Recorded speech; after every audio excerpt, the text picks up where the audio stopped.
देखिए मनी मंत्र हर शनिवार सुबह 9:30 बजे सिर्फ डीडी न्यूज पर।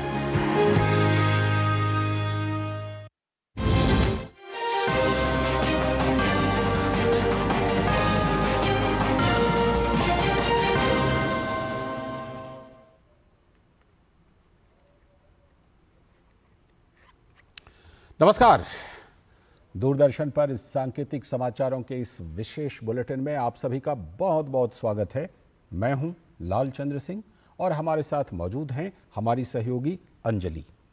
सबसे पहले शुरुआत कर लेते हैं हेडलाइंस के साथ। प्रधानमंत्री नरेंद्र मोदी ने मन की बात कार्यक्रम में आपातकाल का किया जिक्र। कहा, आपातकाल लगाने वालों ने की संविधान की हत्या। योग को बताया भारतीय परंपरा का एक अमूल्य उपहार। कार्यक्रम में धार्मिक यात्राओं के महत्व पर भी की बात।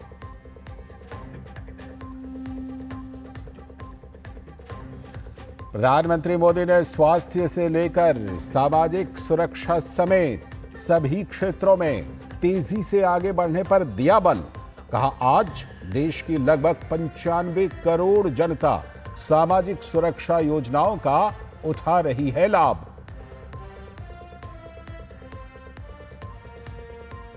केंद्रीय गृह मंत्री अमित शाह ने तेलंगाना के निजामाबाद में राष्ट्रीय हल्दी बोर्ड मुख्यालय का किया उद्घाटन। साथ ही किसान सम्मेलन को भी किया संबोधित। केंद्र सरकार ने साल 2030 तक हल्दी के निर्यात को 1 अरब अमेरिकी डॉलर तक करने का रखा लक्ष्य।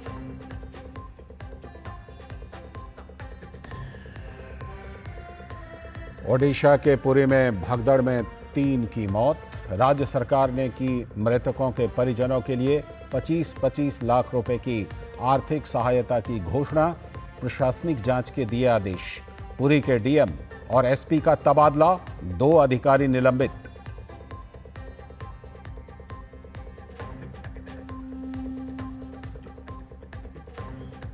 अंतर्राष्ट्रीय खबरों में रूस का सैकड़ों ड्रोन, क्रूज और बैलिस्टिक मिसाइलों से यूक्रेन पर बड़ा हवाई हमला।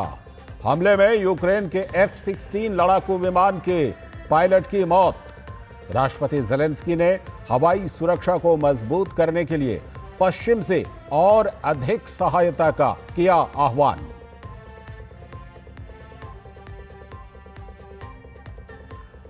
पूरे देश में मॉनसून ने दी दस्तक। मौसम विभाग ने पूरे उत्तर भारत में भारी से लेकर अधिक भारी वर्षा की जताई संभावना। कई राज्यों के लिए रेड और ऑरेंज अलर्ट जारी।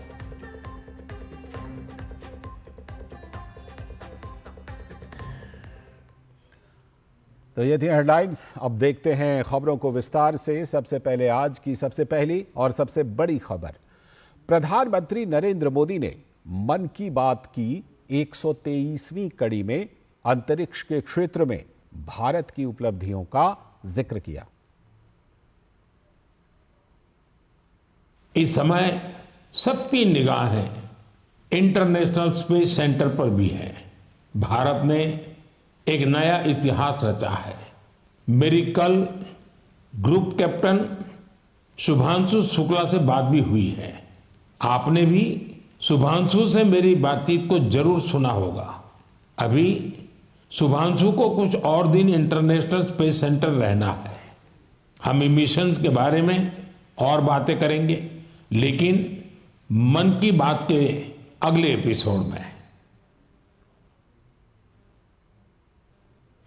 साथ ही प्रधानमंत्री नरेंद्र मोदी ने मन की बात के इस कार्यक्रम में देशवासियों को स्वास्थ्य और फिटनेस पर ध्यान देने का सुझाव दिया। कार्यक्रम में उन्होंने खाने में 10% तेल कम करो, मोटापा घटाओ का मंत्र दिया। प्रधानमंत्री मोदी ने कहा कि हमें अपने सामर्थ्य का विस्तार करने के लिए अपने फिटनेस पर ध्यान देना होगा। साथियों, अगर हमें अपने सामर्थ्य का विस्तार करना है तो सबसे पहले हमें अपनी फिटनेस और वेलबींग पर ध्यान देना होगा। वैसे साथियों, फिटनेस के लिए, ओबेसिटी कम करने के लिए मेरा एक सुझाव आपको याद है ना, खाने में 10% तेल कम करो, मोटापा घटाओ। जब आप फिट होंगे तो जीवन में और ज्यादा सुपर हिट होंगे। और प्रधानमंत्री नरेंद्र मोदी ने देशवासियों के साथ 123वीं बार मन की बात की। पीएम मोदी ने कर्नाटक के कलबुर्गी की महिलाओं की उपलब्धि को अद्भुत बताया। प्रधानमंत्री मोदी ने कहा कि इन्होंने ज्वार की रोटी को एक ब्रांड बना दिया है। इनके बनाए गए कोऑपरेटिव में हर रोज 3000 से ज्यादा रोटियां बन रही हैं, जिसकी खुशबू अब सिर्फ गांव तक ही सीमित नहीं है। कलबुर्गी की रोटी अब बड़े शहरों के किचन तक पहुंच रही है, जो इनकी आय बढ़ा रही है। प्रधानमंत्री के इस पहल के लिए कलबुर्गी के कृषि विभाग के संयुक्त निदेशक और ज्वार रोटी स्वयं सहायता समूह के अध्यक्ष ने आभार जताया है।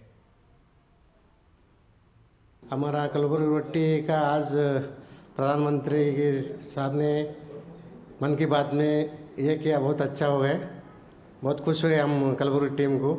कहाँ पे था हमको आज कलबुर्गी रोटी मन की बात में लिया। हमारा पास 100 मेंबर है कलबुर्गी रोटी। अभी ऑनलाइन में 2000-3000 रोटी जा रहा है। बहुत बहुत खुश है सर, हमारा जेडी सर बहुत सपोर्ट किया हमको।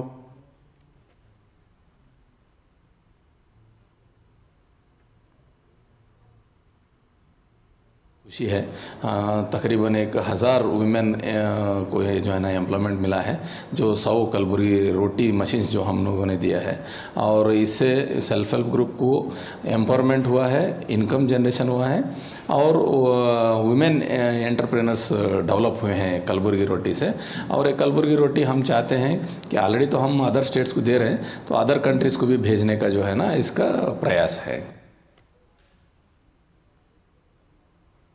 और दिल्ली में क्या है लोगों की प्रधानमंत्री की मन की बात कार्यक्रम को लेकर प्रतिक्रिया, इसी का जायजा लिया है हमारे संवाददाता गिरीश निशाना ने। देश की राजधानी दिल्ली में भी प्रधानमंत्री की मन की बात कार्यक्रम को बहुत उत्साह के साथ सुना गया। कुछ लोग हमारे साथ हैं, बात करते हैं। मोदी जी ने वृक्षारोपण के बारे में बात की है, योग दिवस के बारे में बात की है, तो देख के बहुत अच्छा लगा। और हम हर साल की तरह इस बार भी हमने गांव वालों के लेके, कॉलोनी वासियों को लेके हमने इस चीज़ को बढ़ावा किया कि योग दिवस पे जितने भी गांव के लोग हैं जो इस चीज़ को नहीं कर पाते थे, तो उनको इस बात की हमने कोशिश करके उनको लेके गए और योग करवाया है। जो काला दिवस के बारे में बताया, वो मेन जनता को इसके बारे में कुछ भी नहीं पता था। किस तरह से काला दिवस में लोगों को प्रताड़ना दी गई और ऐसी बातें बताई जो यहाँ पर जनता को मालूम नहीं थी। महिलाओं को लेके जो उन्होंने बात की है सुरक्षा के लिए, और जो महिला सशक्त हो रही हैं, अपना उद्योग स्थापित कर रही हैं, ये मुझे बहुत अच्छा लगा, जिसमें कि महिलाओं में बहुत ज़्यादा आत्मसम्मान आ रहा है इस चीज़ को लेके और महिलाएं सशक्त हो रही हैं। हमारे प्रधानमंत्री हमें योग दिवस के बारे में बताया। आज पूरा देश योगा कर रहा है और सब लोग निरोग है। मन की बात में जो प्रधानमंत्री मोदी जी ने बोला है, जो खादी का जो कपड़ा है भाई देश के लिए बहुत अच्छा है, अपने देश का ही खरीदो, अपने देश का ही बेचो, तो उसमें देश का ही भला होगा। हमारे प्रधानमंत्री की जो सोच है वो बहुत अच्छी सोच है, देश को आगे बढ़ाने की सोच है। मोदी जी की तो हर बात अच्छी लगती है और उनका काम भी अच्छा लगता है और जो उनकी विचारें हैं वो भी अच्छी है। सबसे अच्छा तो जो स्वास्थ्य के लिए उन्होंने बताया, योगा धर्म इत्यादि जो बताया, तीर्थ के लिए तीर्थ व्रत करना चाहिए या धर्म स्थल में जाना चाहिए, गंगा स्नान करना चाहिए या जन जन से मिलना चाहिए और योगा करना चाहिए अपने स्वास्थ्य के लिए भी और धर्म के लिए, उन्होंने तो सारी बातें कह दिया। आत्मनिर्भर भारत के बारे में और जो देश हमारा विकास हो रहा है उसके बारे में, दूसरा आपका योग दिवस के बारे में, बहुत सारे कार्यक्रम जो आत्मनिर्भर के लिए लोग बाग कार्य कर रहे हैं केरला में, महाराष्ट्र में, वो बहुत ही अच्छा लगा। तो देश की राजधानी दिल्ली के लोग काफी उत्साहित नजर आए प्रधानमंत्री की मन की बात कार्यक्रम को सुनकर, क्योंकि उन्हें प्रधानमंत्री की बातों से प्रेरणा मिलती है। कैमरामैन आनंद कश्यप के साथ गिरीश निशाना, डीडी न्यूज, दिल्ली।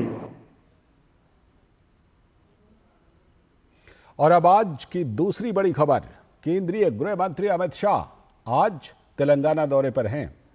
इस दौरान केंद्रीय गृह मंत्री अमित शाह ने निजामाबाद में राष्ट्रीय हल्दी बोर्ड मुख्यालय का उद्घाटन किया।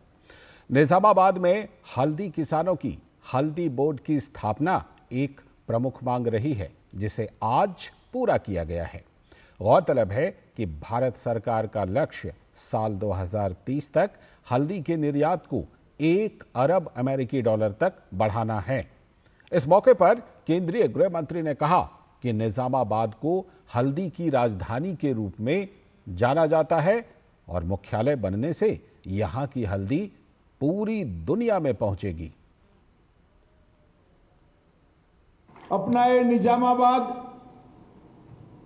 कई दशकों से हल्दी की राजधानी के रूप में जाना जाता है। यहां के किसान हल्दी सदियों से उगाते हैं, मगर उसको वैश्विक बाजार जितना मिलना चाहिए इतना दुनिया के बाजार में आपका हल्दी नहीं जाता है। ये बोर्ड बनने से 3-4 साल में ही निजामाबाद की हल्दी दुनिया के ज्यादातर देशों में पहुंचेगी, इसका मुझे विश्वास है। साथ ही केंद्रीय गृह मंत्री अमित शाह ने कहा कि प्रधानमंत्री नरेंद्र मोदी ने साल 2023 के तेलंगाना विधानसभा चुनाव के समय हल्दी बोर्ड की घोषणा की थी। अब हल्दी के किसान बिचौलियों के भरोसे नहीं रहेंगे। 2023 के चुनाव के दौरान मोदी जी ने यहां पर तेलंगाना में हल्दी बोर्ड की घोषणा की थी।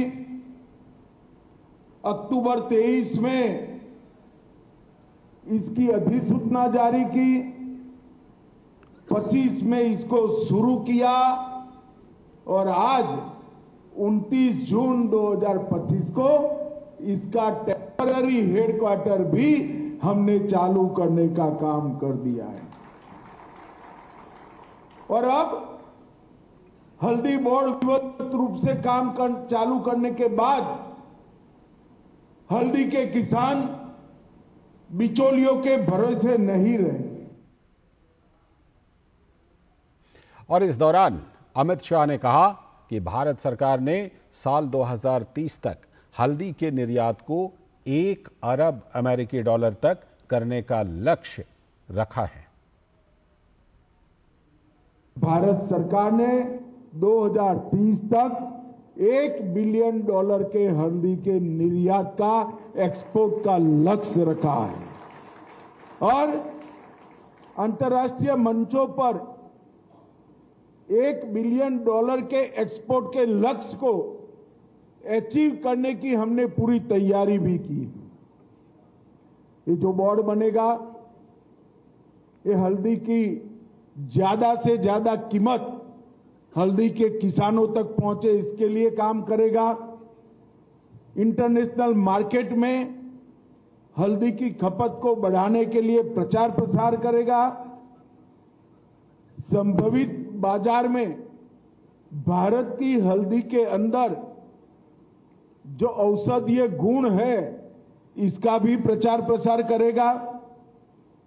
उनकी गुणवत्ता और सुरक्षा मानांक विश्व स्तर के हो, इस प्रकार का पैकिंग की भी शुरुआत करेंगे।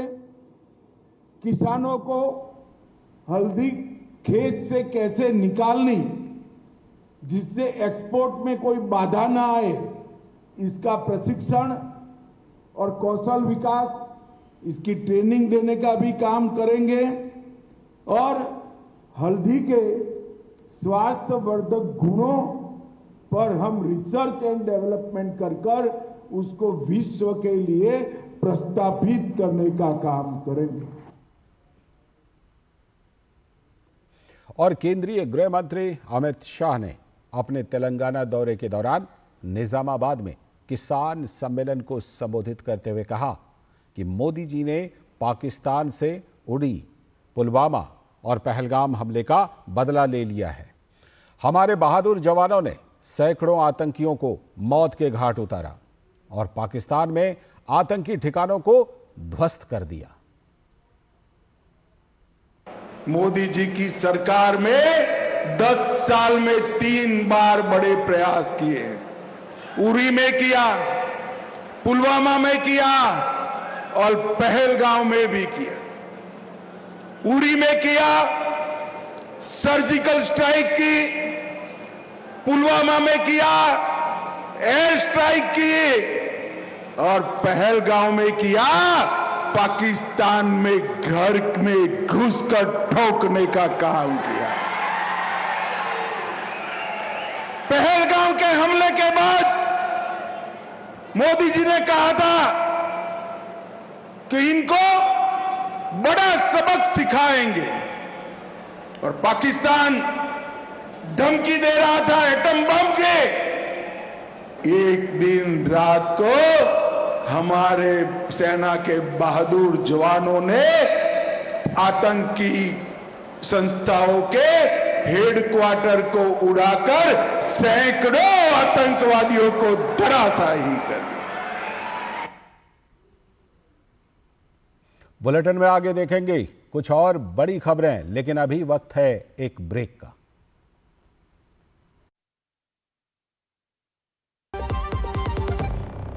जब धरती चीर कर निकलता है लोहे का पत्थर और मिलता है मोंगिया के जोश से, फिर तपता है, पिघलता है और बनता है फौलाद। अब होता है सरिया सारी खूबियों के साथ। मोंगिया स्टील, मजबूत देश का मजबूत सरिया। डॉक्टर दादू, ये प्रीमियम क्या होता है? बेटा प्रीमियम मतलब समझ लो पेट्रोल। जब तक कार में पेट्रोल है तब तक कार चलेगी, पेट्रोल खत्म कार स्टॉप। पर पापा इस बार पेट्रोल खत्म होने पर भी कार चलती रहेगी। वो कैसे? LIC के जीवन लाभ में प्रीमियम पेमेंट हो जाए स्टॉप, पर पॉलिसी के फायदे चलते रहते हैं। मतलब अब लाइफ की गाड़ी चलेगी नॉन स्टॉप। LIC हर पल आपके साथ।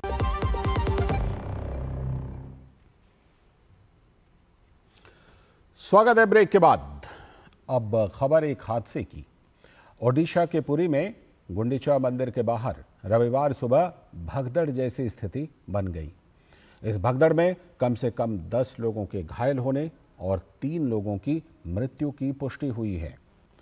तो राज्य सरकार ने मृतक श्रद्धालुओं के परिजनों को 25-25 लाख रुपए की आर्थिक सहायता देने की घोषणा की है। साथ ही मामले में विकास आयुक्त के अधीन प्रशासनिक जांच के आदेश दिए गए हैं। मामले पर अधिकारियों पर बड़ी कार्रवाई करते हुए ओडिशा सरकार ने पुरी के DM और SP का तबादला कर दिया है और 2 अधिकारियों DCP विष्णुपति और कमांडेंट अजय पाधी को ड्यूटी में लापरवाही के लिए निलंबित किया गया है। चंचल राणा पुरी के नए जिलाधिकारी और पिनाक मिश्रा ने SP का पदभार संभाल लिया है। घटना सुबह करीब 3 बजे से 4 बजे के बीच हुई, जब सैकड़ों श्रद्धालु दर्शन के लिए मंदिर परिसर और रथ के समीप एकत्रित थे। रात 12:15 बजे पहुड़ा नीति संपन्न हुई थी, जिसके तहत भगवान के दर्शन बंद कर दिए गए थे। हालांकि बड़ी संख्या में श्रद्धालु दर्शन के पुनः आरंभ होने की प्रतीक्षा में रात भर वहां मौजूद रहे। सुबह 4 बजे मंगला आरती के लिए जब पट खुले, तब श्रद्धालुओं की भीड़ अचानक रथ की ओर दौड़ पड़ी, जिससे भगदड़ की ये स्थिति उत्पन्न हो गई।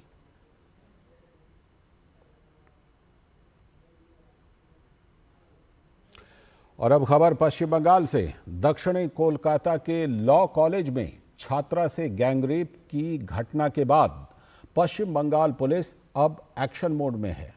विशेष जांच दल घटना से जुड़े हर पहलू को खंगाल रहा है। कोलकाता पुलिस ने जांच के लिए विशेष जांच दल यानी SIT के सदस्यों की संख्या बढ़ाने का निर्णय लिया।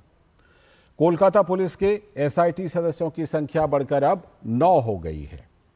कोलकाता के साउथ कलकत्ता लॉ कॉलेज में कथित सामूहिक बलात्कार की घटना की जांच के लिए ACP प्रदीप कुमार घोषाल, SSD की देखरेख में SIT का गठन किया गया है।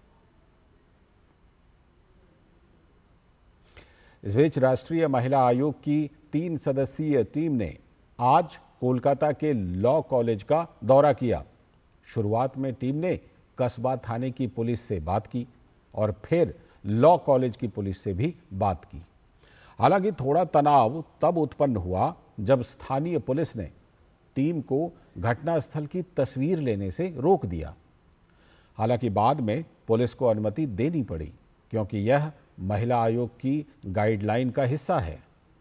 राष्ट्रीय महिला आयोग की सदस्य अर्चना मजूमदार ने घटनास्थल का दौरा करने के बाद कहा है कि पश्चिम बंगाल सरकार और यहाँ की पुलिस ने हमारा कोई सहयोग नहीं किया। साथ ही उन्होंने कहा कि घटना की सच्चाई पर पर्दा डाला जा रहा है।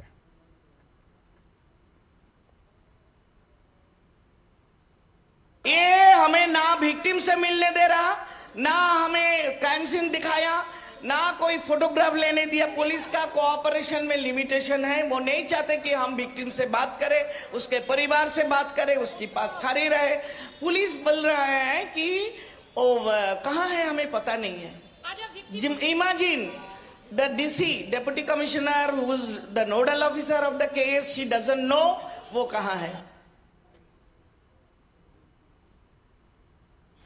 और वहीं पश्चिम बंगाल विधानसभा में विपक्ष के नेता और भाजपा के नेता शुभेंदु अधिकारी ने कोलकाता लॉ कॉलेज कथित गैंग रेप मामले में कॉलेज के सुरक्षा गार्ड की गिरफ्तारी पर टीएमसी पर निशाना साधा है। उन्होंने कहा कि सुरक्षा गार्ड भी टीएमसी का ही आदमी है। नहीं करेगा, वो लोग टीएमसी का आदमी है कैसे मतलब? सुरक्षा गार्ड भी तो टीएमसी का आदमी है। कोई एग्जाम देकर नौकरी मिला या पूरा स्टेट में पिछले 14 साल में कोई परमानेंट नौकरी नहीं हुआ, सब कॉन्ट्रेक्चुअल कैजुअल एम्प्लॉय या पुलिस जिम्मेदार है। पुलिस के पास वोटों से क्या फायदा नहीं हुआ।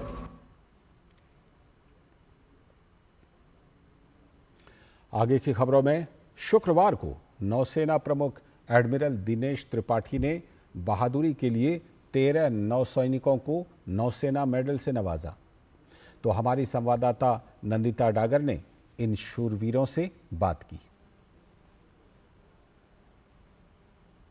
हमने 36 घंटों के दौरान 2 हाईजैक्ड बोट से 36 लोगों को और 11 पायरेट्स को सरेंडर कराया था और हॉस्टेजेस को बचाया था। हमारी जो नेवी है वो 2008 या 9 से, if I am not wrong, वहाँ पर एंटी पायरेसी एस्कॉर्ट्स और उसमें हमारी नेवी डिप्लॉयड होती है।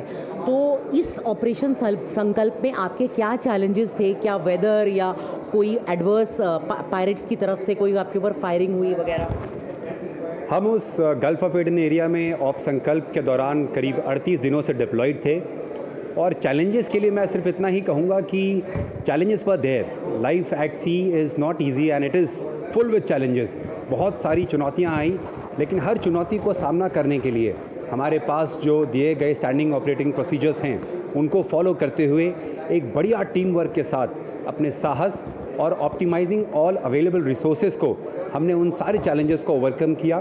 We took a decision to foul the propeller by seamanship operation where we streamed a rope with a target behind and maneuvered very closely। बहुत नज़दीक से उनके बोट के पास हमने मनूवर किया, जिसकी वजह से हमने उन्हें मजबूर किया कि वो हमारे जो पीछे रोप टो हो रही थी उस पर वो चले जाएं। लेमैन को कैसे समझाएं कि आप कह रहे हैं रोप स्ट्रीम किया और प्रोपेलर, तो ये आप मुझे बताइए कि जो पायरेट्स की जो मदरशिप थी अल नईम और जो दूसरी ईमान, उनके प्रोपेलर आपने डिसफंक्शनल कर दी।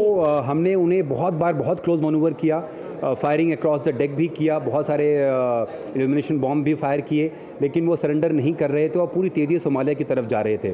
फिर हमने सोचा किस तरीके से उनके उस मदरशिप को ही, मदर बोट को ही डिसेबल कर दिया जाए। तो biggest thing at sea is you attack the propulsion. तो हमने अपने जहाज़ के पीछे करीब 2 किलोमीटर की रस्सी और उसके पीछे एक बड़ा सा फ्लोट, एक बड़े गुब्बारे की तरह टारगेट होता है, उसको फ्लोट किया और बहुत क्लोजली मनूवर किया, जिससे कि वो उनके पास कोई और चारा नहीं था। हमने उनका एक साइड ब्लॉक कर रखा था। उन्होंने जैसे ही दूसरी तरफ ऑल्टर किया, वो हमारे रोप के ऊपर से चले गए और प्रोपेलर्स हमारे रोप के ऊपर से जाने की वजह से एंटैंगल हो गया। और इसी के साथ सांकेतिक समाचारों के इस विशेष बुलेटिन में आज के लिए इतना ही।